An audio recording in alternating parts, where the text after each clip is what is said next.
Bueno, bagoaz orain funtzio honekin eta hasiko gara asintota vertikala kalkulatzen.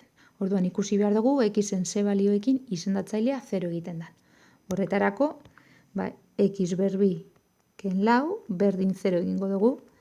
Lau hori beste aldera pasatzen da, x berbi berdin lau, beraz, x berdin plus minus bi. Orduan, konprobatuko dugu, ia benetan hemen bi balio hauetan asintota vertikala dekogun. Horretarako, funtzioaren limitea kalkulatuko dugu minus bian eta plus bian. Bueno, minus bian. Ordezkatzen baldin badugu minus bi balioa, ikusten dugu izendatzailean 0 ematen duela, baina zenbakitzailea ematen du minus 8. Minus bi berriru, minus 8. K zati 0 motako indeterminazioa dugu. Beraz, asintota vertikala dago, x berdin minus bian. Orduan egingo dugun lehenengo gauza izango da, asintota vertikal hori irudikatu grafikoan. Hortze, gutxi gora bera. Asintota vertikala, x berdin minus bian. Fenomeno. Bueno, orain egingo duguna izango da, aztertu alboetan funtzioa goruntz edo beruntz doan, adar asintotikoak plus edo minus infinitora doazen. Horretarako albo limiteak kalkulatuko ditugu, eskerretik eta eskumatik. Eskerretik hurbiltzen baldin bagara minus bira, oso hurbil dagoen balio bat izan daiteke, adibidez, minus bi, 0,00 bat. Eta eskumatik hurbiltzen bagara, minus bat, bederatzi hartu dezakegu. Orduan, lehenengo kasuan, hau ordezkatzen baldin badugu. Zenbakitzailean, begira, berretzailea bakoitia danez, badakigu zenbaki balio negatibo bat emango duela. Eta ordezkatzen baldin badugu, hemen behan, izendatzailean, emango duena izango danez positibo, minus zati plus, minus.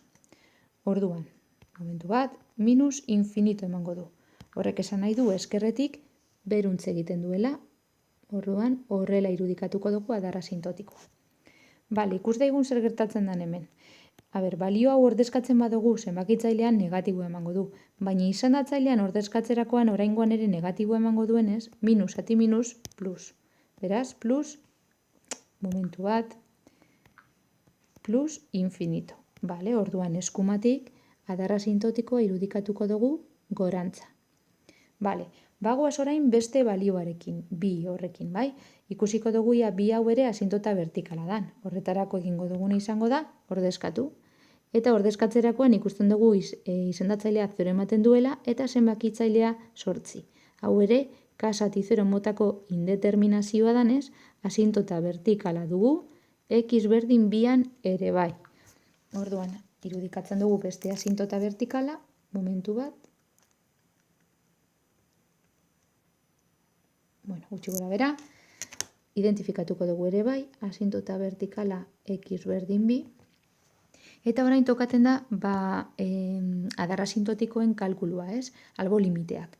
Orduan, bira hurbiltzen baldin manaz eskerretik, hau da hemendik oso hurbil dagoen balio bat izan zitekeen 1,bederatzi. Baina eskumatik hurbiltzen hasenean, balio duen balioa izango da 2,00 bat. Orduan, lehenengo balio honekin, ordezkatzen baldin badot, zenbakitzailean positibo ematen du. Baina izendatzailean negatiboa ematen duenez, plus zati minus, minus.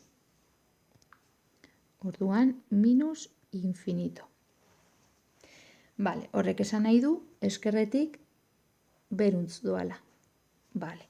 Eta orain, 2,00 bat ordezkatzen badugu hemen, emango du goikoa plus. Eta bekoa ere bai plus, beraz, plus zati plus, plus. Horia, atera zait, horrela utziko dut. Orduan, eskumatik goruntze egingo du, horrela. Jarraitzen dugu. Orain, asintota horizontalak bilatuko ditugu, eta orduan planteatzen dugu funtzioaren limitea infinituan. Baina, goikoaren maila, bekoarena baino handiagoa danez, orduan badakigu emaitza izango dela, infinito. Plus infinito kasu honetan, biak direlako plus. Eta orduan, asintota horizontala ez dago, ikusiko dugu zeierrak dagozan. Eta badago, zergaitik. Goikoaren maila, bekoarena baino bat handiagoa dalako. Orduan, zeierra bat badago. Egingo dugun izango da, asintota zeierrak kalkulatu. Horretarako, zatiketa parkatu egingo dugu. X berriru, zati, x berbi, ken lau. Orduan, bazten gara. X berriru zati X berbi, ba, X. Orduan, begira, X bider X berbi, X berriru. Eta X bider minus lau X. Egiten dugu kenketa, eta honek ematen du horrela. Orduan, zer da hemen gertatzen dena? Bueno, ba, zatiketa honen emaitza izango litzateke X, zatidura da X, baina ondar bat daukagu, eta ondar horren balioa da lau X. Beraz, egingo duguna izango da, kopiatuko dugu hau berriro, hau da, limitea infinitora doanean, eta orain, zatiki algebraiko moduan jarri beharrean, jarriko duguna izango da, zatiki horren emaitza. Dala, X gehi, ondarra, lau X zati X berbi ken lau. Vale, bueno, orduan, badakigu beraz, hemen, lehenengo parte hau dela asintota zeiarraren ekuazioa. Orduan, egingo dugu, momentu bat, asintota zeiarrak horiz jartzen ditut beti, asintota zeiarra izango da I berdin X. Orduan, bueno, balio taula bat egiten dugu, X denean 0, I da 0, beraz, pasatzen da 0,0 puntutik, eta X denean bat, I da bat, adibidez, bat puntua. Vale. Orduan, irudikatzen dugu asintota zeiarra, momentu bat, ia lortzen dodan, momentu bat, Bueno, gutxi gora bera,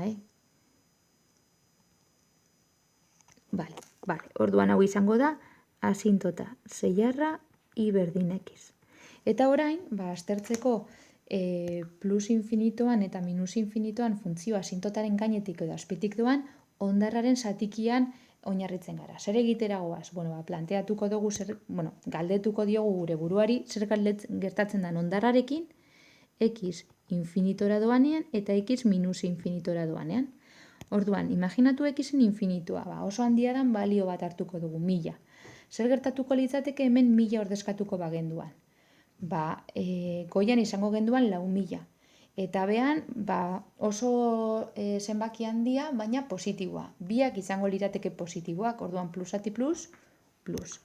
Orduan, plus ematen duenez, badakigu gainetik joango dala. Gainetik doanez, irudikatuko dugu adarra asintotikoa, gainetik, horrela. Eta minus infinitoan, minus 1000 hartzen badugu, begira, goikoa geratuko litzateke negatibo, lau bider minus 1000, minus lau 1000. Baina bekoa geratuko litzateke positibo, orduan minus ati plus, minus. Minus ematen duenez, badakigu azpitik joango dela minus infinitorantza goazenean. Orduan, irudikatuko dugu azpitik. Eta listo.